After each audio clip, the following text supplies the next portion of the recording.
Chapter 1. The Mind's Secret Stage. Where reality is a whisper, you can't quite hear. You know that moment, just before sleep truly takes you. When the edges of the room soften, the sounds of the house settle into unfamiliar rhythms, and the line between what is and what your mind makes begins to blur. That fragile threshold. That's the place David Hume knew intimately. He spent his life wandering its corridors, lantern held low, peering into the shadows we often rush past in the bright light of day. What if I told you that the solid world pressing against your fingertips right now, the cool sheet, the weight of the blanket, is less a fact handed down from some unshakable truth, and more like a story whispered urgently in the dark, a story your senses tell you over and over until you forget it's a tale at all? And what happens to the soul that never pauses to question the narrator? What dreams might they miss, forever chasing phantoms they mistake for stone? Imagine the mind not as a fortress, but as a dimly lit theater, not grand perhaps, but deeply personal. The stage is small, intimate, and onto it tumble sensations, the chill of the night air finding your cheek, the faint, sweet scent of distant rain carried on a breeze you can't quite feel, the soft pressure of the pillow beneath your head, yielding. These are your actors, raw, unformed, simply data pouring in from nerve endings, singing their lonely songs. They arrive, chaotic, fleeting, like sparks rising from a dying fire, vanishing almost before you register their light. This is the only raw material you ever truly possess. Everything else, everything, is the play conjured from these flickering impressions. Hume sat in the quiet backstage of this theater, watching. He saw how quickly, how desperately, the mind reaches for its sewing kit, how it takes these scattered, ephemeral sensations. The warmth of the cup held moments ago, the sight of its smooth curve, the faint aroma of tea leaves, and it stitches them together. It sews the warmth to the sight, to the scent, and whispers, This is the cup. This is its essence. But Hume leaned closer, his voice barely a rustle in the silence of your own thoughts now. Is it? Is the cup anything more than this fleeting parade of impressions bundled by habit? Feel the phantom weight of it in your hand. Is that the cup? Or just the memory of touch, summoned by the mind's restless needle? The solidity we trust, the permanence we lean upon, begins to feel less like bedrock and more like the intricate, shimmering surface of a soap bubble. Beautiful, convincing, yet held by the merest breath of custom. And what of the world beyond your skin? That tree outside your window, a silhouette against the deepening blue. You see its shape. You remember its rough bark under your palm. You know it stands there. Independent. Real. But Hume, he asks a question that settles like dust motes in the slanting light of your drifting thoughts. How do you know? All you ever truly have is the impression of the tree, the visual sensation now, the tactile memory then. The mind, that tireless seamstress, stitches sight to memory, to the idea of an object existing out there, separate, enduring. It feels so certain, doesn't it? Like the ground beneath your feet. But peel back the stitches, just for a moment here in the quiet, and feel the space beneath. The belief in an external world, independent of your senses, is a leap. A beautiful, necessary leap perhaps, woven deep into the fabric of being human. But a leap nonetheless. Faith, dressed in the sturdy clothes of common sense. It's the story we tell ourselves to navigate the dark. Necessary, yet when acknowledged. Strangely liberating, like realizing the map is not the territory. The warmth of the cup is real as sensation. The tree's silhouette is real as perception. But the enduring thingness we assign them, that's the mind's quiet masterpiece. The ultimate act of storytelling. Feel the world soften around you, not vanishing, but becoming fluid, like paint dissolving in water, colors swirling, shapes merging, the boundaries less like walls, more like the gentle meeting of mist and meadow at dawn. Let the certainty loosen its grip, just a little, tonight.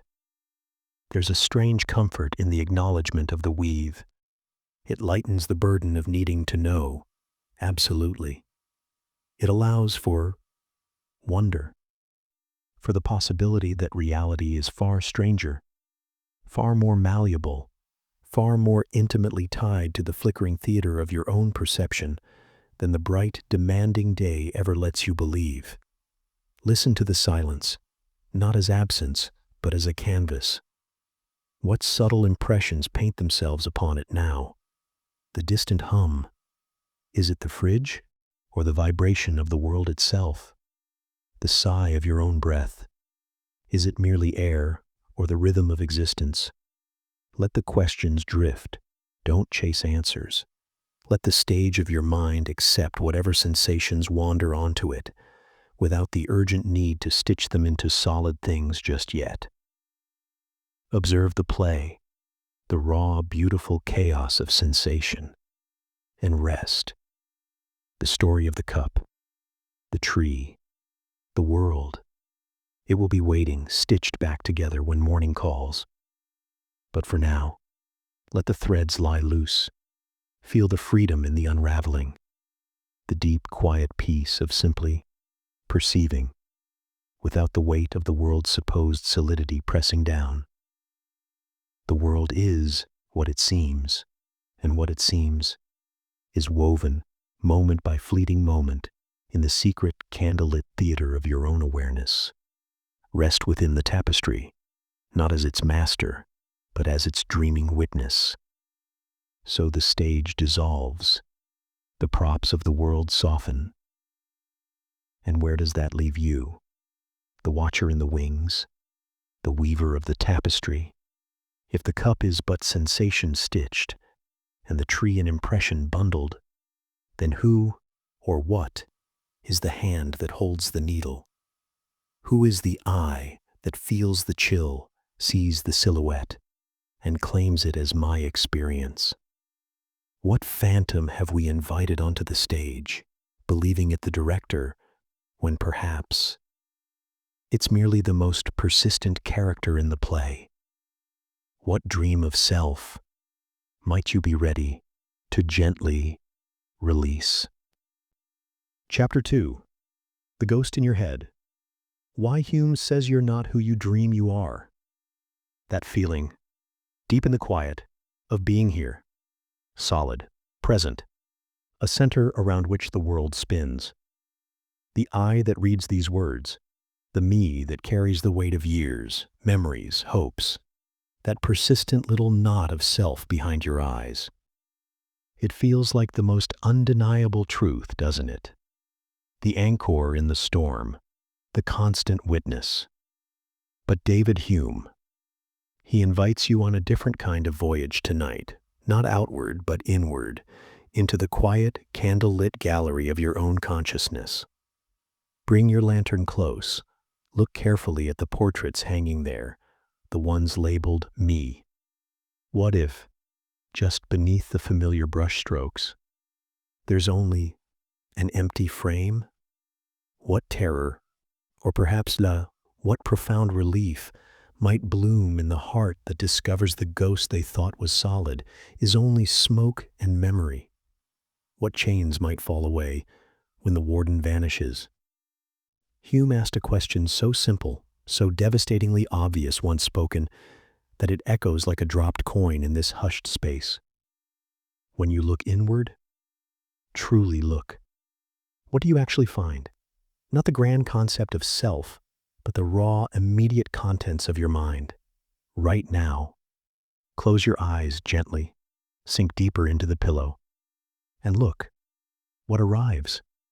Perhaps the lingering taste of mint from your tea, a fragment of melody, half remembered, drifting like a lost feather, a faint pressure where your arm rests against the sheet, a wisp of thought about tomorrow, about this very question, a fleeting image, a color, a warmth. Now, look again. Where, precisely, is the I that stands apart from these sensations? Where is the solid, unchanging core that owns the taste, hears the melody, feels the pressure? Can you point to it? Can you isolate it? Like you can isolate the scent of rain or the chill on your cheek? Or do you only ever find another sensation, another thought, another feeling, a memory of looking, a sense of being the looker? He watched the parade pass through the gallery of the mind, the vivid splash of anger, the cool drift of sadness, the sharp pang of joy, the complex tapestry of a memory unfolding, the abstract dance of an idea forming, each one distinct, each one arising, changing, fading, replaced by the next actor stepping into the light. Like beads on a string, Hume whispered. But where is the string itself? Not the beads, but the thing that supposedly holds them, that binds yesterday's sorrow to today's contentment and calls it my life?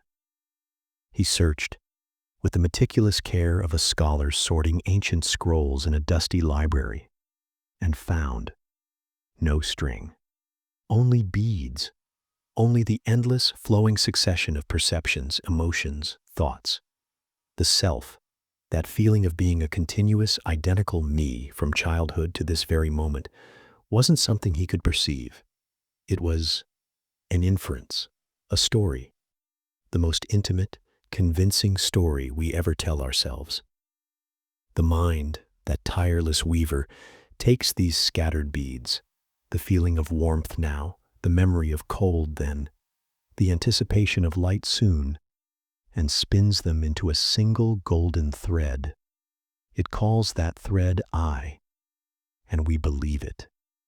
We stake our lives upon it. Think of a river, flowing past in the moonlight. You stand on the bank. It looks like one thing, a single, powerful entity, the river. But dip your hand in. What do you hold? Only water, cool, slipping through your fingers, momentary. The water you held a second ago is already downstream. The water arriving now is new. The river persists, not because it is one unchanging thing, but because of the relation between the fleeting parts, the constant flow, the pattern of movement, the name we give the pattern. Your sense of self, Hume suggests, is like that river, not a solid substance, but a name we give to the bundle, the ever-shifting, ever-flowing collection of perceptions, thoughts, feelings, connected by memory and the gentle, relentless force of habit. The I that felt joy at sunrise isn't the same I that feels the pillow now, any more than the water at the river's source is the water at its mouth. But the relation, the feeling of connection spun by memory, creates the powerful illusion of sameness.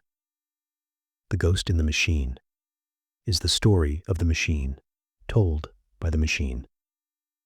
Does this unraveling bring fear, or perhaps a strange lightness? If there is no solid, unchanging I at the core, then what are you carrying?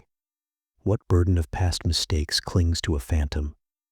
What anxiety about a future self that hasn't even formed yet? The you that feels regret for yesterday is already fading, like the last note of a song. The you that worries about tomorrow hasn't even arrived. Only the perception, the feeling, now, the cool sheet, the rhythm of breath, the quiet hum of the night. The story of I is a powerful tool, a necessary fiction for navigating the world. But here, in the deep quiet before sleep, you can loosen its grip. You can rest, not as a fixed point, but as the flow itself, as the sensations arriving, the thoughts drifting, the feelings rising and falling like breath. The gallery isn't empty, it's teeming with life. But the curator, the solid I we imagined sitting sternly in the back office, dissolves. You are not the ghost in the head. You are the gallery itself, alive with the ever-changing exhibition of experience. The anger bead passes. Let it go. The peaceful bead arrives. Receive it. The memory bead glimmers. Observe its colors. None define you. All pass through you. You are the spacious awareness, the quiet, open field, where the beads land, shimmer for a moment, and move on. Feel the vastness that opens up when the small, anxious ghost of I stops claiming every bead as its own.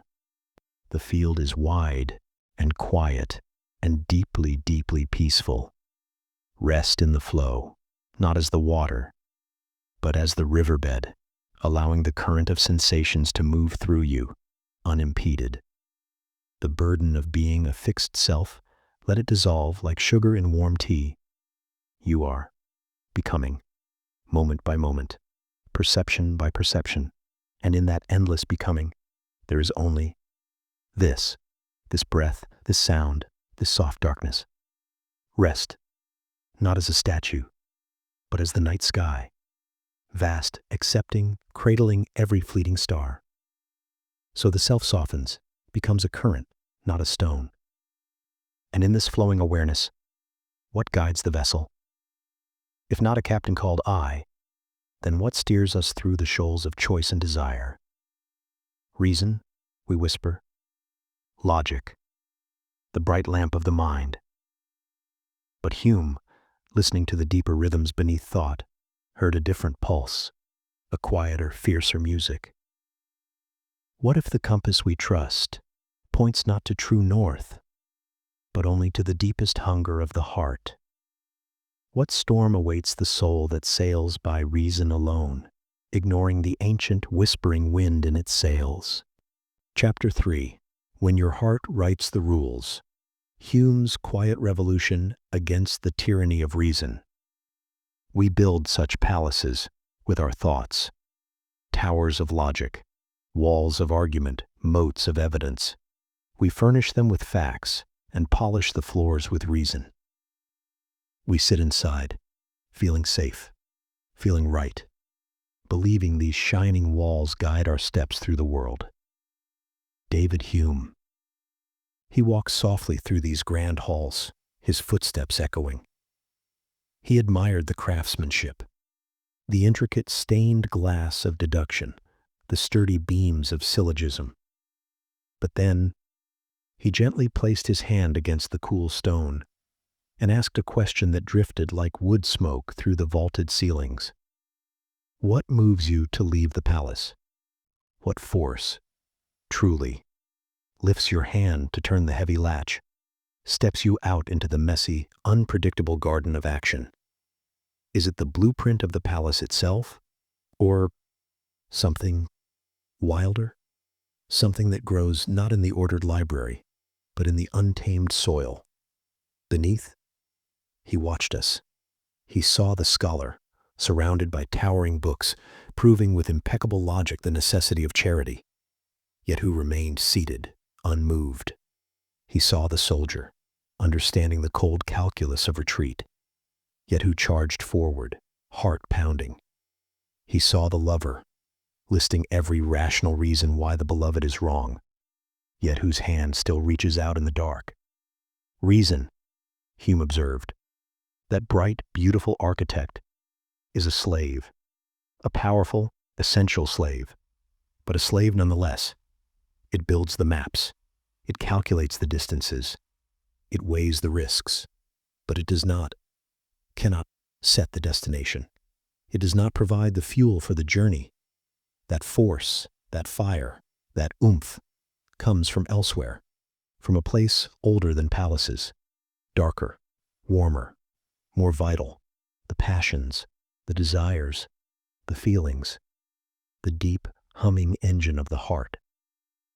Reason is, Hume whispered into the quiet of your own drifting thoughts now, and ought only to be the slave of the passions, and can never pretend to any other office than to serve and obey them. Feel the weight of that, the quiet revolution, the tyrant dethroned. Think of a simple choice, here, in the comfort of your bed, to turn over, to adjust the pillow. Reason might whisper, this side is cooler. This position aligns the spine better. But what moves your muscles? What initiates the shift? It's the discomfort, the desire for ease, the aversion to the lingering warmth on one side, a feeling, a passion. Reason merely presents the options, serves the master impulse. It's the advisor, not the king. The king is the feeling in your gut, the yearning, the ache, the spark of want. Reason crafts the speech the king gives. But the king's command comes from a deeper, more ancient place. What dream of control might you be clinging to, if you believe logic alone steers your ship? What storms rage when the heart's true compass is ignored, dismissed as unruly, illogical, weak? Hume didn't dismiss reason. He cherished its service. It checks our impulses. It finds the best path to the desired harbor. It warns of rocks. Without it, we are storms without direction. But he saw the profound, dangerous error in crowning it king, in believing cold logic alone dictates what is good or valuable or worth pursuing. Morality itself, he argued, doesn't spring from some celestial geometry understood only by the rational mind. It arises, like a scent carried on the wind, from our capacity to feel, from sympathy, from our innate ability to resonate with the joy or pain of another being. You see a child fall, skin its knee, and that wince you feel, that immediate pull in your chest, that is the root of compassion. That is the seed of ought. Reason steps in after, to figure out how to help, to understand the consequences. But the initial impulse, the moral spark, is pure feeling, a resonance in the heart. What coldness awaits the soul that silences this resonance? Believing only logic holds the key to virtue. What depth of connection might they forever miss, floating alone in their sterile palace of thought? Feel the implications, like warm wax softening around a flame. Your values, what you cherish, what you fight for, they aren't etched in the stone tablets of pure reason. They bloom from the fertile, sometimes messy, soil of your passions, your loves, your fears, your deepest sympathies, your unique, humming frequency of being. Reason helps you tend the garden, prune the branches, but the seeds, the vital force of growth, comes from the heart. Acknowledging this isn't weakness. It's liberation. It's honesty. It allows you to stop fighting the tide of your own nature and instead understand its currents, to listen, truly listen, to the quiet hum of desire beneath the noise of should, to honor the sympathy that pulls you towards connection, not as a flaw, but as the very root of your humanity. The compass points where the heart's true north lies. Reason builds the ship to sail there. Tonight, let the palace of pure thought grow dim. Feel the deeper currents, the desire for peace, for comfort, for rest, that brought you here, to this soft refuge. That's your master. That's the quiet king. Reason served it by finding the bed, dimming the lights, perhaps even choosing these words. Now, let reason rest.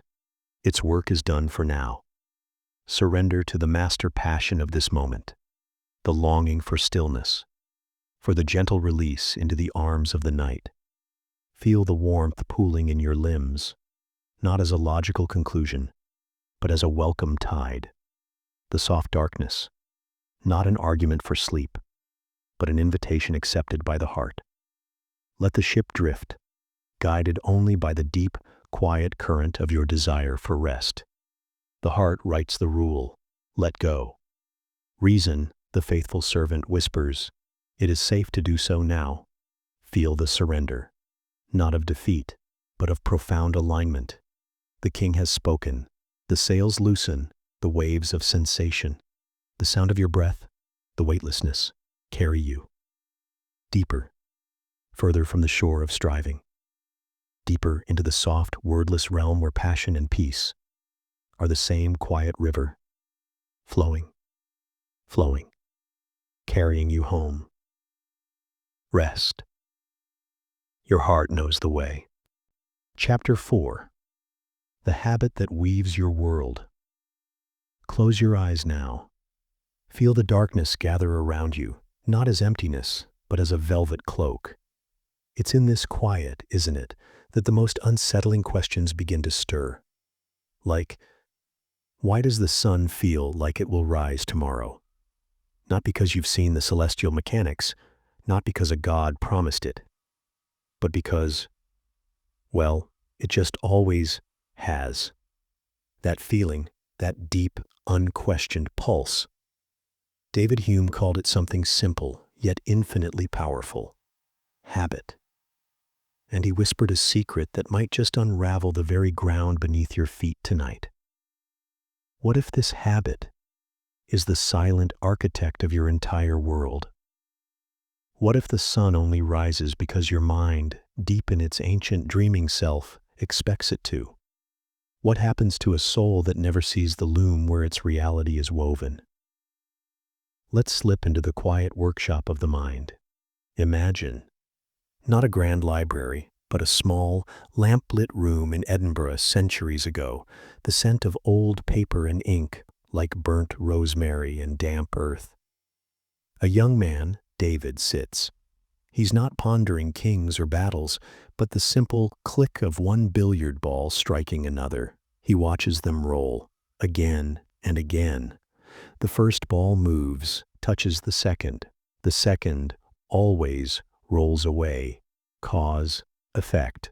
A fundamental truth, yes? The bedrock of science, of understanding, of simply navigating the world without bumping into walls. But David leans closer. His quill hovers. He asks the question that sleeps beneath all our certainties. How do you actually know it will happen next time?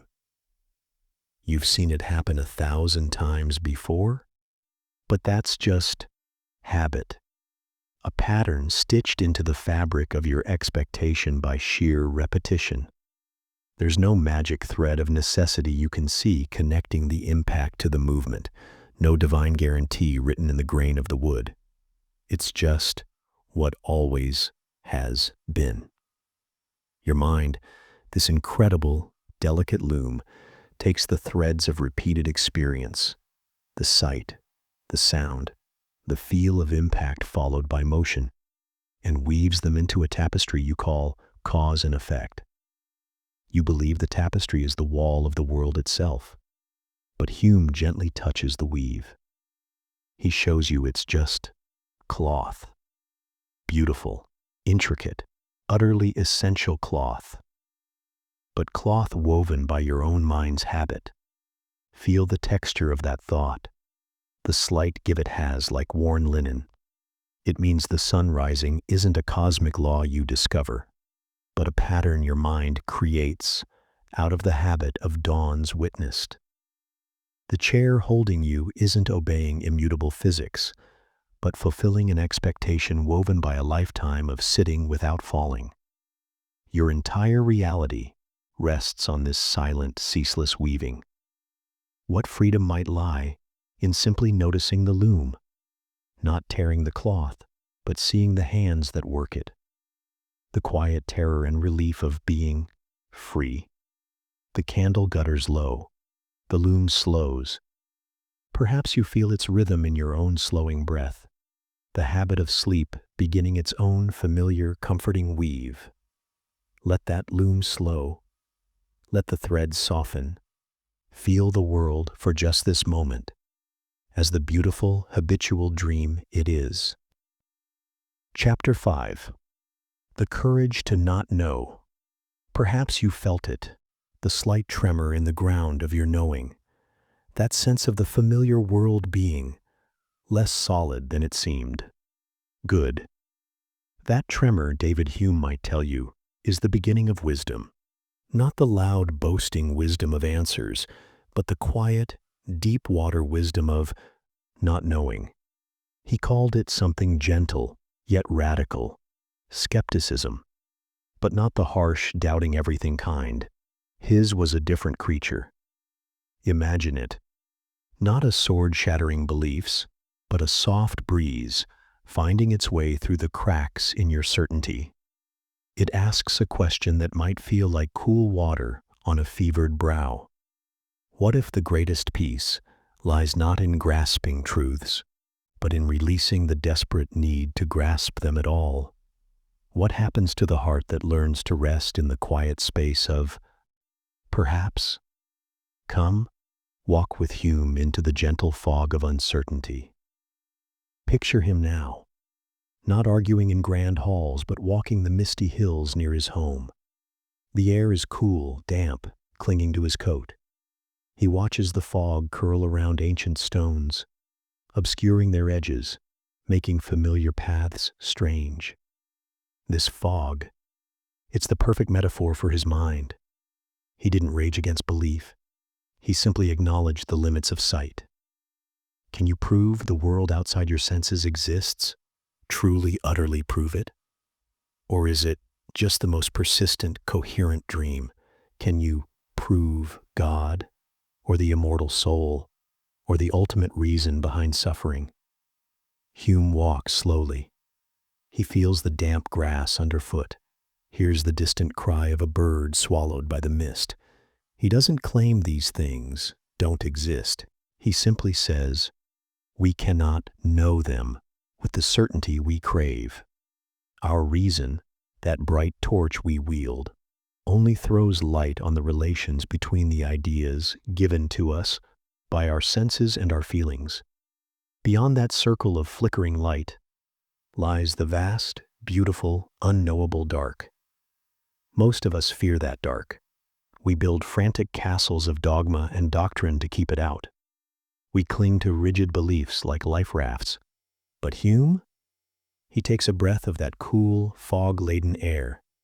He suggests something astonishingly peaceful. Let it be. Let the mystery be mystery. Lower the torch. Feel the relief of not having to know. This isn't despair. It's a profound, almost spiritual acceptance. It's the courage to say, I don't know, and find not emptiness, but space. Space to breathe. Space for wonder. Space for the simple, undeniable truths of this moment. The feeling of the earth beneath you, the sound of a loved one's breath in the dark, the warmth spreading through your limbs as you relax. These aren't reasoned conclusions. They are immediate, felt realities. Hume finds his anchor here, in the gentle harbor of experience and feeling, not in the stormy seas of unprovable absolutes. His skepticism isn't a wall, it's an open window. Feel that cool night air now drifting in, carrying not answers, but the quiet sigh of release. It's okay not to know the shape of the distant mountain in the dark. It's enough to feel the solid ground beneath you, here, now, and rest. Let that not knowing be a soft blanket, not a void, wrapping around your thoughts, letting them soften, drift, like mist over still water.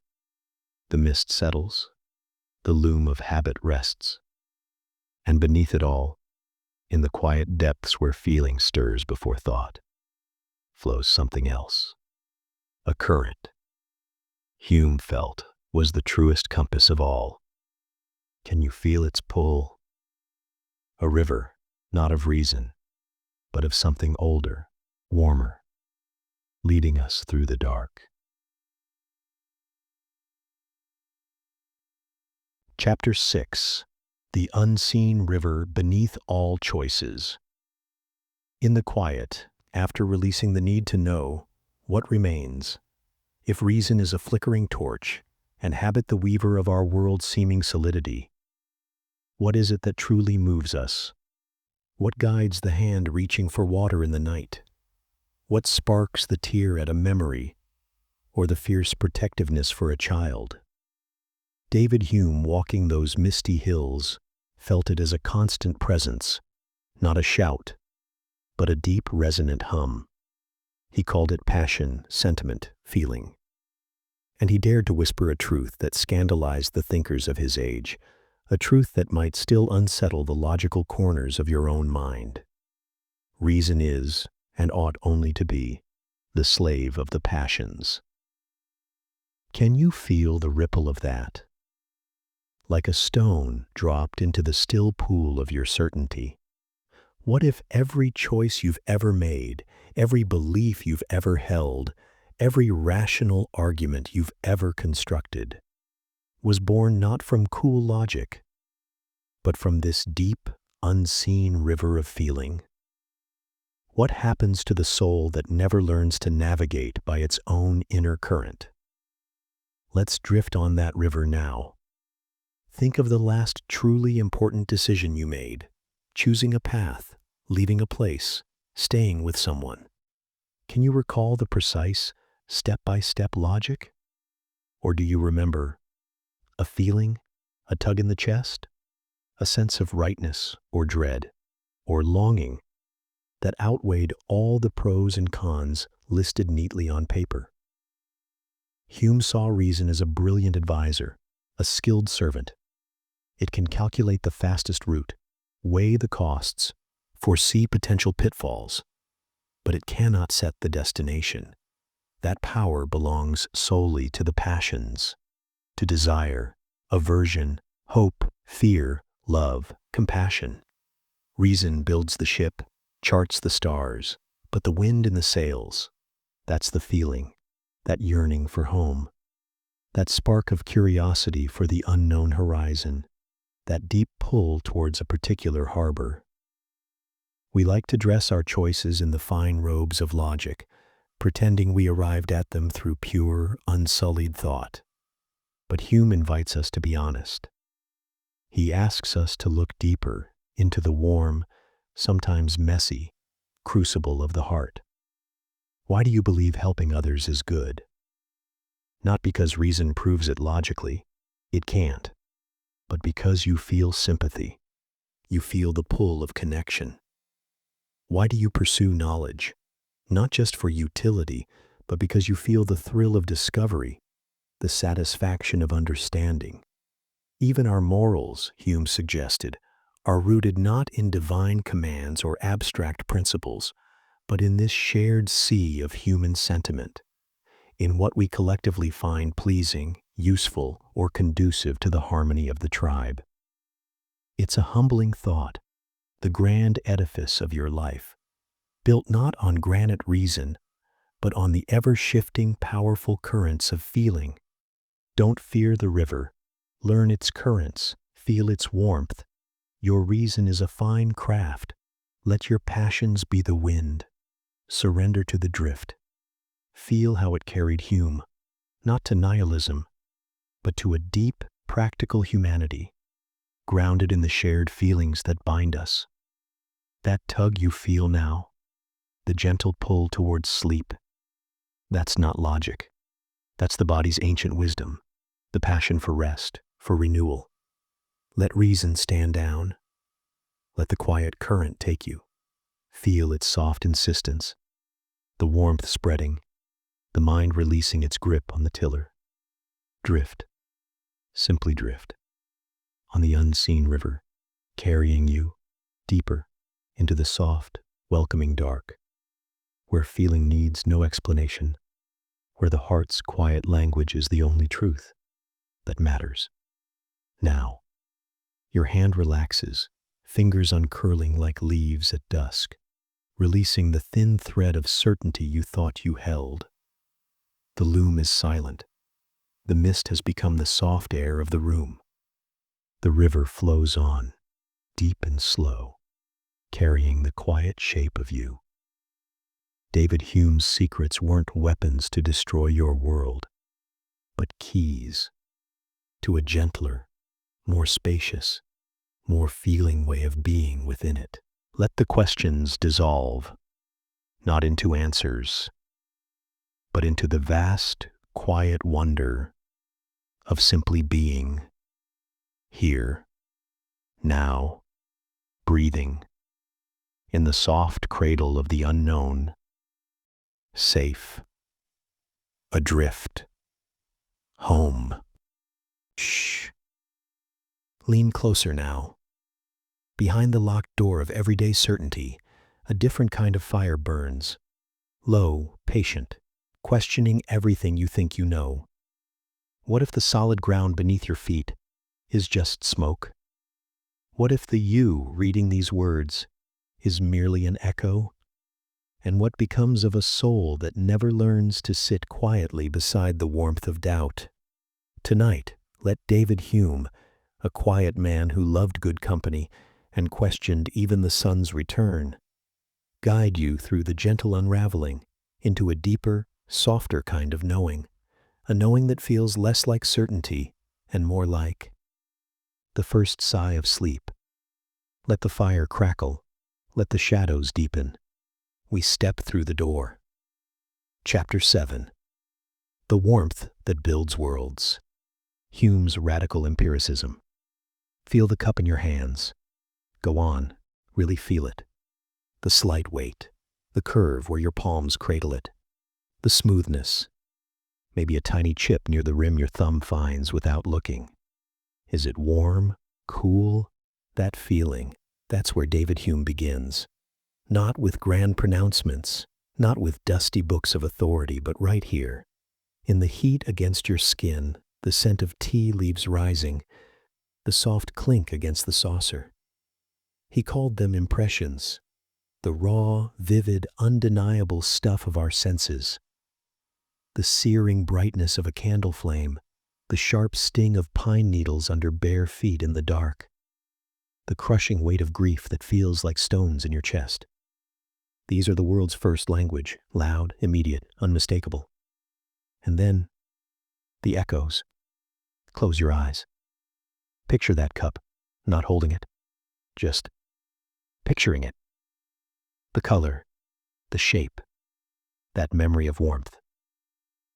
Hume called these ideas paler reflections, faint copies painted in the quiet gallery of the mind, drawn from the originals that once blazed so brightly against your senses.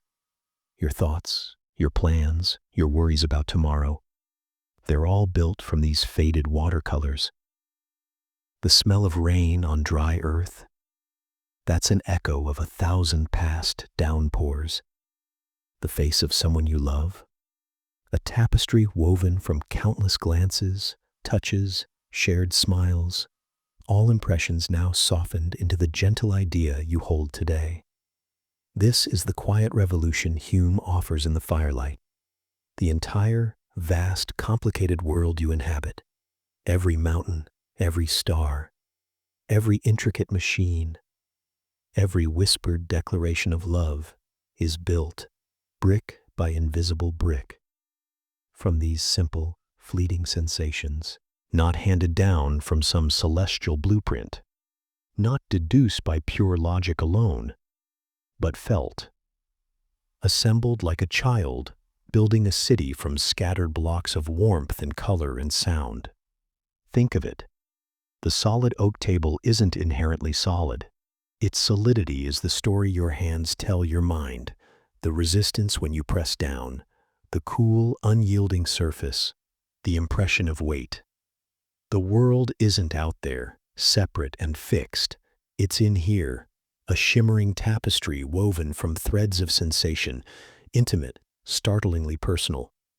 Your world, built moment by moment, sensation by sensation, in the warm, dark theater behind your eyes, And what of those grand ideas we cling to? God, justice, infinity. Hume, ever the gentle skeptic tending the fire, would ask softly, where is the impression? Can you point to the sensation of infinity? Can you feel justice like the warmth of this cup? Or are these perhaps elaborate castles built high in the air, constructed from simpler ideas, stretched and combined beyond their humble origins? He doesn't dismiss them. He simply asks us to trace their lineage, to see if their foundations lie in the solid earth of sensation, or if they float, untethered, in the realm of imagination and longing. It's not a denial of meaning, but an invitation to understand its source, to see the world not as a given, but as a continuous, fragile creation, born from the warmth in your hands right now. And if the world is this intimate tapestry, woven from fleeting threads of sensation, what then holds the needle? Who is the weaver sitting quietly in the flickering light? Who is the you feeling this cup, remembering that face? The answer Hume finds might dissolve like smoke in the night air, leaving only the quiet hum of the loom itself. Let the fire settle. Breathe deeper. Chapter 8. The River Without a Bed, Hume's Dissolution of the Self. We speak of it so easily, I, me, myself, that solid core, the captain of this ship, the observer behind the eyes, the one who feels the cup, remembers the rain, worries about tomorrow. We feel its presence like a stone in a riverbed, constant, unmoving, while the currents of experience rush past. David Hume, sitting in his study, perhaps watching the coals shift in the grate, decided to look for this captain. Really look. Not with faith, but with the same clear-eyed attention he gave to the warmth of the cup. He closed his eyes. He turned his gaze inward, searching for this self everyone claimed was there. What did he find? Not a captain, not a stone, not a single unified thing.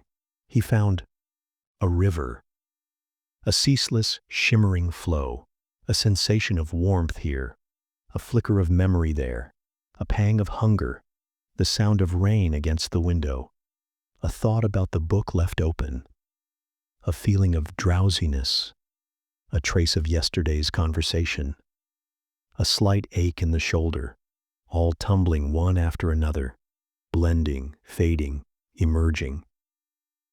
A procession of impressions and ideas, like leaves carried on a swift, dark stream. Where is the I in this? Where is the stable thing, separate from this flow? Hume found only the flow itself. He found no central pearl, only the shifting, iridescent currents of experience. The self, he whispered into the quiet, isn't a thing we discover. It's a story we tell. A narrative spun on the loom of memory. We gather the scattered leaves, the impression of the child we were, the idea of the friend we miss, the sensation of pride in a task completed, the echo of past grief, and we stitch them together with the thread of memory. We call this tapestry me. We point to it and say, this is who I am, but it's not a fixed portrait. It's a living, changing collage. The you reading this now is subtly different from the you who began this sentence. New sensations have washed over you. New thoughts have drifted through. The river flows. This isn't a loss, though it might feel like a gentle vanishing at first. It's a profound liberation whispered in the dark. If there's no fixed stone, no rigid captain, then what? Then the river is free. Then identity isn't a cage built from yesterday's mistakes or tomorrow's fears. It's a continuous becoming. It means the heavy weight of a past failure isn't a permanent stain on an unchanging soul. It's just one leaf, one dark impression, carried in the vast, ongoing current. It means the anxieties about the future aren't prophecies carved in stone. They're just ripples on the water's surface, forming and dissolving. The self is not a fortress to defend, but a melody constantly being composed from the notes of sensation and memory. You are not the stone. You are the river. Feel its movement now, the rise and fall of your breath, the subtle shift in position as you sink deeper, the fleeting thoughts that drift like clouds across the moonlit sky of your mind. This is you, not a noun, but a verb, a happening, a soft, continuous unfolding in the quiet dark. And if the self is this river, always flowing, never the same, how do we navigate? What guides the current? We reach for cause and effect, the invisible hand that seems to push one event into another. But Hume, with a quiet smile in the firelight, asks us to look again at the falling dominoes. Is the connection we see truly there? Or is it just another story we tell ourselves in the gathering dusk? Listen to the silence between the ticks of the clock. Chapter 9. The silent space between ticks. Hume's skepticism of cause and effect. Listen, the old clock on the mantel, tick, a pause, tock. We hear it, we know it. The tick causes the tock. The spark causes the flame. The push causes the fall. It feels as fundamental as gravity, this chain of cause and effect, the invisible glue holding the world together. We bet our lives on it. We leap, trusting the ground will be there. We turn the key, expecting the engine to roar. We plant the seed, believing in the hidden promise of the sun and rain. David Hume, watching a billiard ball strike another and send it rolling across the green felt, asked a question that echoes like the silence after the tick. How do we know it causes it? He didn't deny the ball moved. He saw it clearly. Ball A strikes ball B. Ball B rolls away. We see it happen once, twice, 100 times. We see constant conjunction.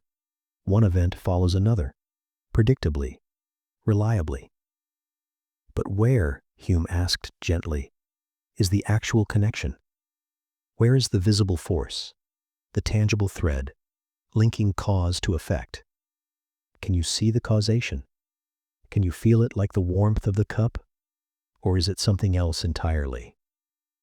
Hume saw only the sequence, the tick, then the tock, the spark, then the flame, the push, then the fall. We observe the events happening together, repeatedly, and from this constant togetherness, this habit of seeing one follow the other, our minds make a leap of faith, not born of logic, but of custom. We feel a feeling of expectation. After the tick, we expect the tock. After seeing fire touch paper countless times, we expect it to burn. We project this feeling of expectation, this habit of the mind, onto the world itself. We call it cause. We mistake our internal habit for an external law. It's like watching a magician. We see the hand wave. We see the dove appear. We feel the connection, the cause and effect. But Hume lifts the velvet curtain, not to reveal a trick, but to reveal expectation, repetition, the deep groove worn in the path of our thoughts. The sun rose yesterday. It rose the day before. It rose every day we can remember, so we expect it to rise tomorrow. We feel it must. But is that necessity written in the stars? Or is it written only in the deep folds of our own minds, shaped by countless dawns? Hume whispers, we cannot know the must. We only know the has. The future is a blank page.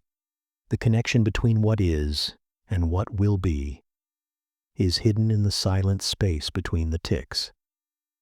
This isn't despair.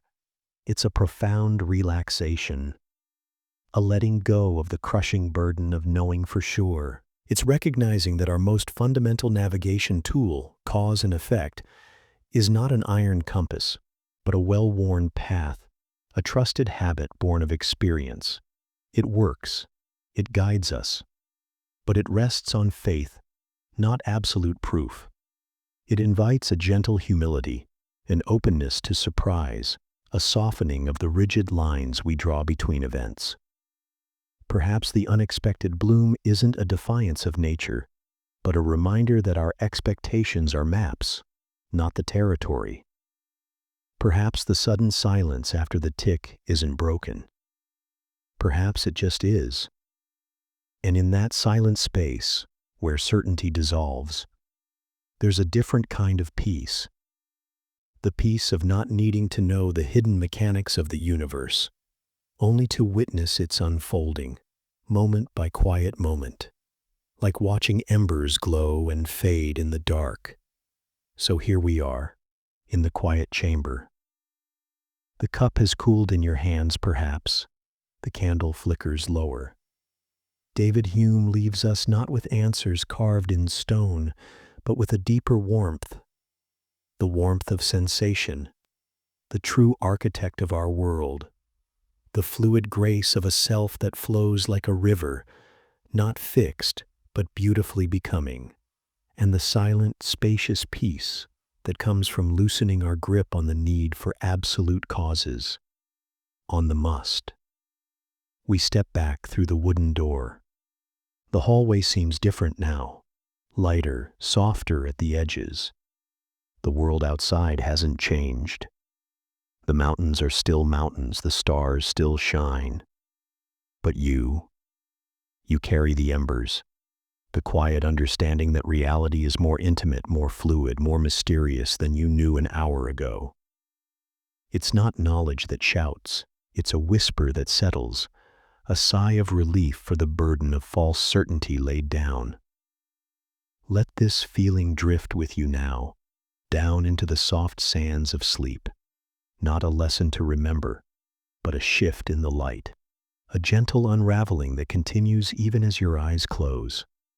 The warmth builds the world, the river flows, the space between the ticks holds its breath, and you simply are.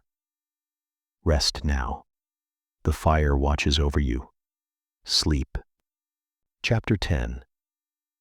The universe doesn't make promises.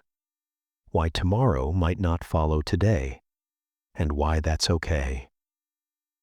That sunrise you expect tomorrow morning, the certainty that your feet will find the floor when you rise, the unshakable belief that the coffee will brew, the car will start, the world will turn. It feels like bedrock, doesn't it?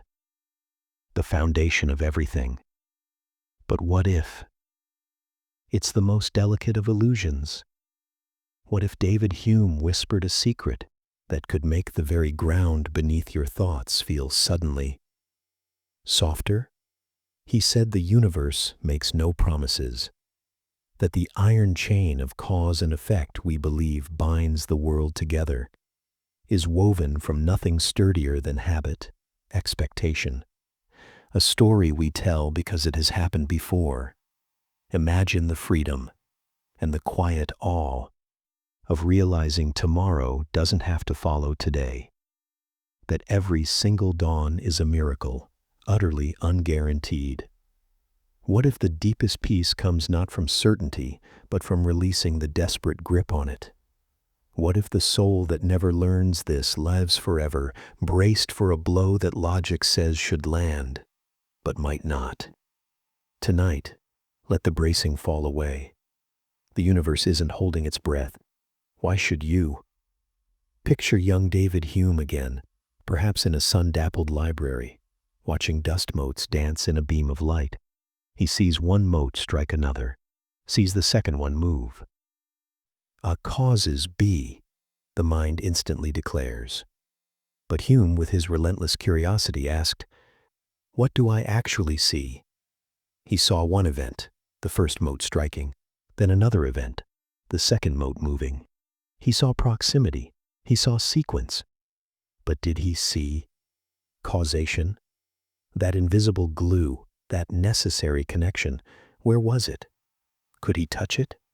Point to it? Or was it something his mind added because he'd seen similar sequences countless times before? Think of your own life. The flick of a switch, then light, the turn of a key, then the engine's rumble, the planting of a seed, then the green shoot. We say the switch causes the light, the key causes the engine, the seed causes the plant. But strip away the layers of familiarity. What do you truly observe? You observe sequence.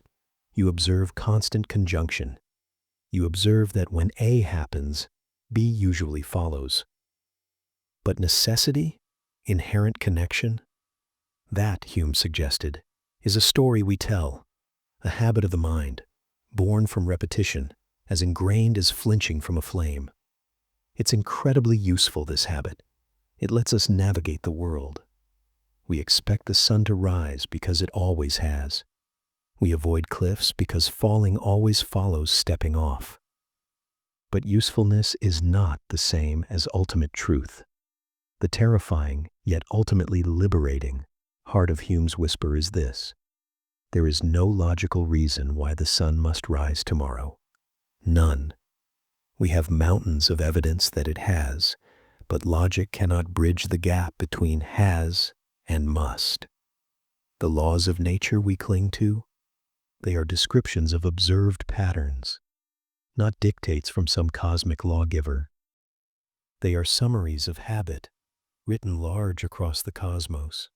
Feel the slight tremor that sends through your certainty? It's not nihilism.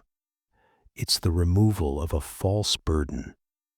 We spend so much energy, so much worry, trying to predict, control, and ensure outcomes based on this chain we believe is unbreakable.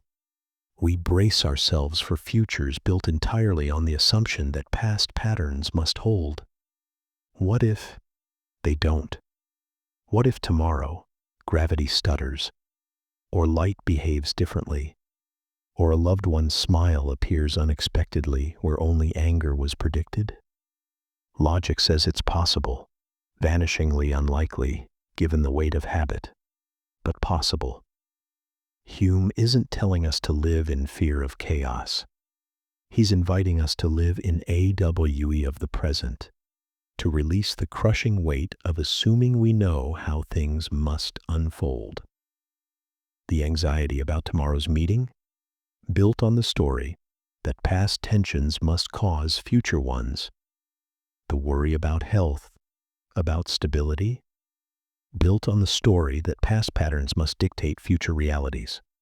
Feel the tension that story creates? That constant background hum of expectation, of preparation for the expected blow. Now, imagine letting the story go. Not the preparation, perhaps, but the certainty behind the worry. Imagine facing the world not as a predictable machine whose levers you must desperately try to control, but as a vast, unfolding mystery. Each moment, utterly fresh. Each event, not caused in a deep, necessary sense, but simply occurring.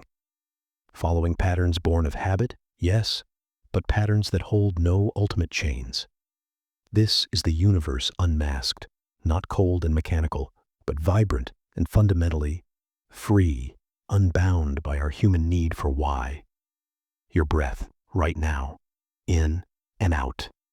You expect the next one, based on habit. But what if it didn't come? It's possible. Feel the preciousness of this breath, this heartbeat, when the guarantee of the next one is gently removed, not through fear, but through clear seeing. The warmth you feel isn't caused by the blanket in some deep, necessary way. It's a conjunction, a beautiful, reliable pattern. Appreciate the pattern. Relish the warmth. But don't burden it with the weight of cosmic necessity. Tomorrow might bring sunshine, or storm, or something utterly unforeseen. The meeting might be tense, or surprisingly easy, or canceled by a power outage no one predicted. The seed of kindness you planted today might bloom tomorrow, or in 10 years, or in a way you never see. You cannot control the chain. You never really could. You can only meet this moment, this sensation, this breath, this flicker of candlelight in the mind's eye. When you release the desperate grip on certainty, what rushes in isn't chaos, but peace, a profound acceptance of the mystery, a deep trust not in a guaranteed outcome, but in your capacity to meet whatever unfolds, moment by moment, sensation by sensation. The worry about tomorrow loses its foundation. It becomes just another thought, another sensation passing through the vast, clear sky of awareness. Watch it drift by, like a cloud shaped like an old fear. It holds no power over the present. The universe isn't promising you sunshine tomorrow. It's offering you the incredible, unrepeatable gift of this moment, this darkness, this quiet, this breath. This is all there ever truly is, and it is enough, more than enough. It's everything. Let the weight of expecting the world to follow the rules fall away. Rest in the pure, unchained isness of now. Feel how light you become when you stop trying to hold up the sky of certainty. The sky holds itself, and you are free to simply be within it. And in that space of pure being, freed from the heavy stories of self and cause, something else stirs, a quiet knowing, deeper than logic, a compass not found in star charts or dusty tomes, but felt in the very center of the chest. The final whisper isn't about how we think the world works, but about how we feel our way through it, even in the deepest dark. Chapter 11. The Heart's Quiet Rebellion. Finding your North Star in the dark, when reason sleeps. In this quiet room we've found tonight, with the stories of self and cause gently set aside like old, heavy cloaks. What guides you now? If you are not a captain, and the world holds no fixed chains, how do you know what path to take? How do you know kindness from cruelty, beauty from ash? The mind, so eager for rules and reasons, might panic in this space. But David Hume, the great unraveler of certainties, offered a whisper so tender, so profoundly human, it feels like a secret passed from soul to soul in the deepest night. He said, "Reason is, and ought only to be, the slave of the passions." Not cold logic, not ancient commandments carved in stone, but something warmer, closer, your feelings. Your moral compass isn't found in the stars. It's in the quiet resonance within your own breast. What if the deepest wisdom, the truest guide through life's tangled paths, is a gentle feeling, a sympathy that stirs when witnessing joy or pain, a quiet yes or no, whispered not in the head, but in the heart. Imagine the peace of trusting that inner hum, that quiet vibration of rightness, when the loud voices of the world fade. What if the soul that never learns this spends a lifetime lost in arguments, deaf to the quiet song within?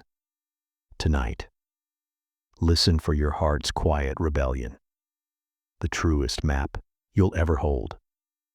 After Hume dissolved the solid self and revealed cause as habit, he faced the great human question. Then how do we live? How do we navigate? His answer wasn't despair, but a turn toward something more fundamental than reason, sentiment, feeling, not the fleeting whims of emotion, but deep, shared human sensibilities. He saw a spark of sympathy. When you see a child stumble and scrape their knee, what happens before any thought? A wince, a catch in your own breath, a flicker of their pain resonating within you. When you witness an act of unexpected kindness, a warmth spreads in your chest, unrelated to any gain for yourself. That, Hume whispered, is the ground of morality. Not divine command, though he didn't deny the possibility of a creator. Not abstract reason deducing ethical theorems, but a shared capacity to feel with others, to resonate, to find joy in another's joy, sorrow in another's sorrow. This sympathy isn't learned, it's woven into the fabric of being human, like the ability to see color or feel warmth. It's our common language beneath all the noise. Think of it as an inner tuning fork. When an action, a thought, a potential path vibrates in harmony with this deep-seated sympathy, it hums with a quiet, yes. It feels right. When it clashes, causing harm or discord, it vibrates with a dissonant no. It feels wrong. Reason's role? Not the master, but the servant. It helps us gather facts, foresee consequences, navigate complexities. But the drive, the direction, the fundamental sense of value comes from the feeling. Reason can tell you how to build a bridge. It's sentiment that tells you whether building it here, displacing these people, feels acceptable. Reason can calculate profit. Sentiment asks if the cost in dignity or joy is too high. All day you make choices. What to say, what to do, where to turn your attention. How often do you pause, just for a breath, and drop below the whirlwind of pros and cons, shoulds and shouldn'ts, societal pressures and internalized rules, and simply feel? Not a grand emotion, but that quiet hum, that subtle resonance, the gentle pull toward kindness, toward fairness, toward alleviating suffering, even in small ways. That pull isn't logical. Helping a stranger carries no guaranteed reward. Choosing honesty might cost you. Yet, the quiet yes when you do it, the inner alignment, that's your North Star. Hume called it moral sentiment. You might call it conscience, heart, intuition, soul. The name doesn't matter, the feeling does. In this quiet space we've cultivated tonight, free from the overbearing stories of permanent self and guaranteed causes, this inner feeling becomes clearer, like hearing a single pure note after a cacophony has ceased. Your worries about tomorrow, how much are they fueled by reason, and how much by a feeling that things should be different? Your interactions today, which ones left a residue of warmth, of alignment? Which ones left a faint chill of dissonance? You don't need to analyze them now. Just notice the feeling. The quiet yes or no, echoing in the space where yourself used to stand so solidly. This is your guide. Not infallible, perhaps. Feelings can be clouded by fatigue, fear, old wounds. That's where reason serves. To clear the lens, to check the facts. But the source of your direction, your deepest values, lies in this capacity to feel with the world, to resonate. This is the rebellion, against the tyranny of pure logic, against external authorities claiming absolute moral knowledge, against the noise telling you what you should feel. It's a quiet claim. I feel, therefore I know what matters. Your kindness matters because it resonates with the shared capacity for joy. Fairness matters because dissonance hurts the collective spirit. Beauty matters because it stirs something deep and wordless within us. In the dark, when reason sleeps, this feeling remains, a gentle ember, a quiet hum, your true compass. As you drift now, let go of the need to figure it all out. Let go of the moral arithmetic. Instead, sink into the feeling of this moment, the safety, the quiet, the profound simplicity of being alive. Feel the resonance of that, the quiet, unwavering yes to existence itself. That feeling, that deep acceptance, that sympathetic connection to the pulse of life, that is your anchor, that is your home. No philosophy can give it to you. No logic can prove it. It simply is. The heart's quiet rebellion against a cold mechanical universe is the discovery that the universe, through us, feels. And in that feeling we find our way, we find each other, we find peace. Trust that hum. It's the wisest part of you, whispering you home. So let these whispers settle, like feathers drifting down in a still room, the ghostly self dissolving, leaving only the warm awareness, cradling each breath. The universe's silent freedom, releasing you from the weight of guaranteed tomorrows, leaving only the profound gift of this now, and the quiet hum in the chest, your true North Star, glowing softly in the dark. No more stories to hold tonight, no more certainties to defend, just the feeling, the deep, resonant feeling of being here, safe, held by the mystery. Let the boundaries blur completely. Let the awareness that noticed the self, questioned the cause, felt the sympathy, soften, melt into the darkness like honey into warm milk. The candle flame of thought flickers low, not extinguished, but resting. The door to the candlelit room stands open now, not leading out but deeper in, to a place beyond words, where only peace remains. David Hume's whispers weren't meant to shatter your world, but to return you to its true, quiet heart. A heart that beats in your chest, and in the vast, silent night. Feel that single beat. Your breath, the darkness, all one thing now, soft and still, drifting on a sea of pure being. Let go, completely, and rest. Close your eyes now. Let the weight of the day, all its certainties and its clamor, begin to soften at the edges. There's a quiet place we can go tonight, you and I. A place where the solid ground you've walked upon all your life starts to feel less certain, less real. What if I told you the very self you carry to bed each night, that familiar voice in your head, might be the most beautiful illusion of all? And what if letting that illusion gently dissolve wasn't a loss, but the deepest kind of rest? David Hume, a man who wandered the misty hills of thought centuries ago, left whispers about this. Whispers most ignore because they unravel the world we think we know. To hear them is to step into a candlelit room deep within the mind, a room most souls never find. What happens to the soul that never learns this? It sleeps perhaps, but never truly rests. It carries the unseen weight of 1,000 unquestioned things. Tonight, we lay that weight down. Let the first whisper begin. Chapter 12. The Ghost in the Machine, when your self dissolves like mist on the morning hills. Listen closely now, in the quiet between your breaths. That feeling. The you reading these words. Where is it truly? Reach inward. Try to grasp it. Do you find a solid core, a little captain steering the ship behind your eyes? Or do you find only the flickering parade, the warmth of the blanket, the sigh of the wind outside, the echo of a half-forgotten melody, the gentle pressure where your head meets the pillow? What if Hume was right?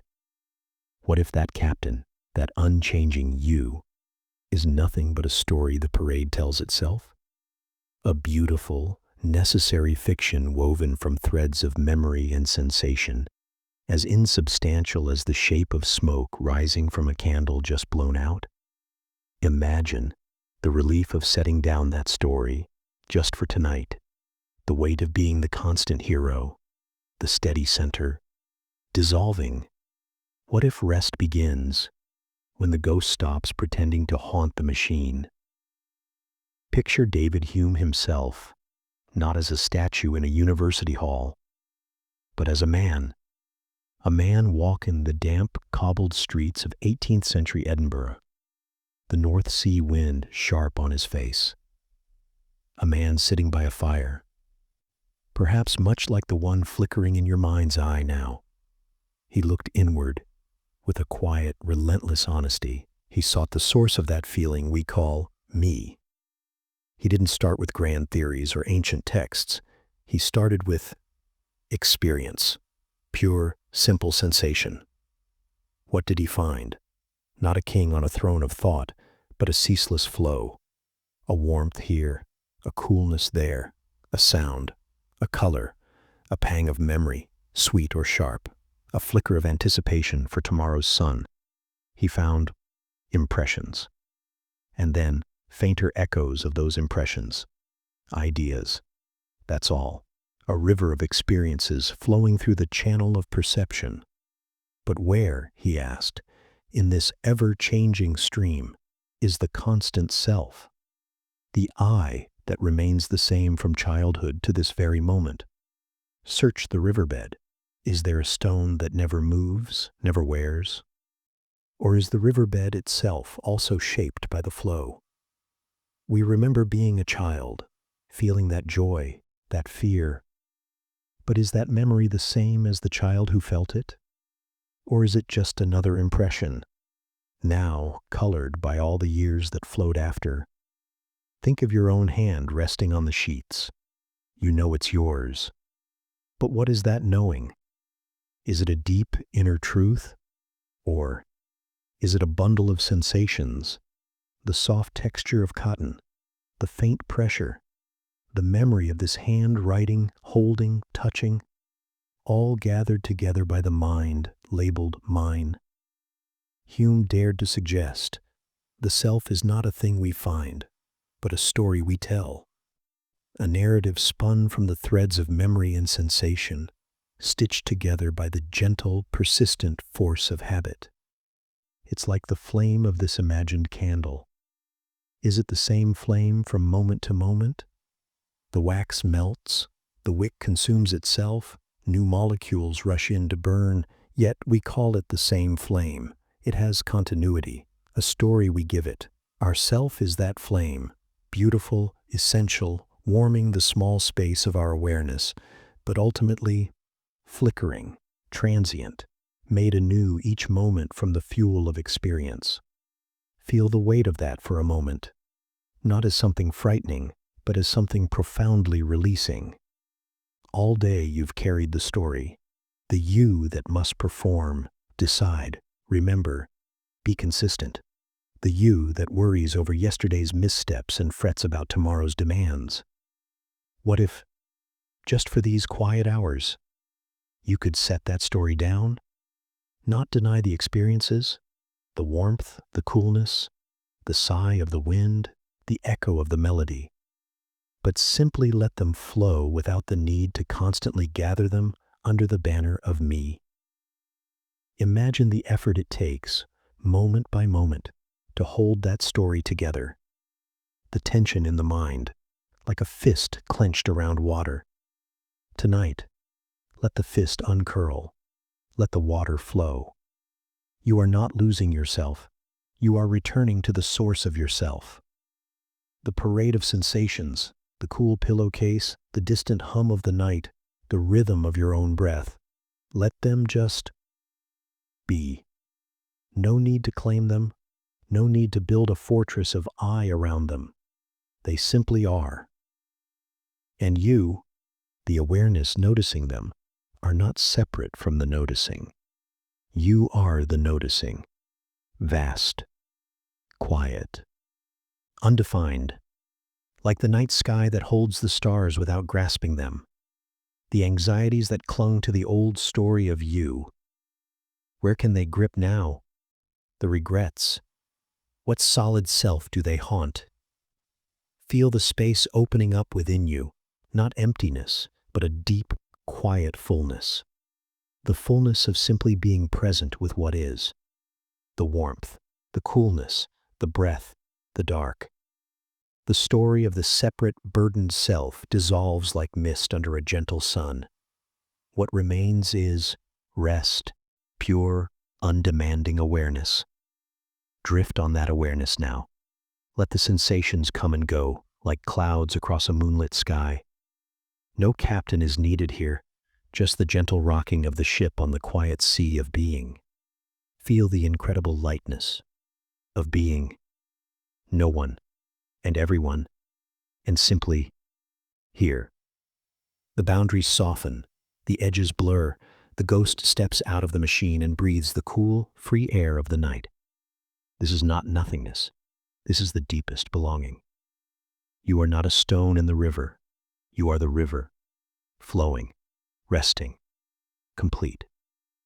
And as that river of self flows, carrying us effortlessly, we bump against other stones, other currents, other flames in the night. We call them causes. We call them effects. We build our world on the certainty that one thing makes another happen. But what if Hume, sitting by his fire, saw something else flickering in the patterns of the flames, something far less certain and far more wondrous? The next whisper is about the promises the universe never actually made, the gentle unraveling of why things happen.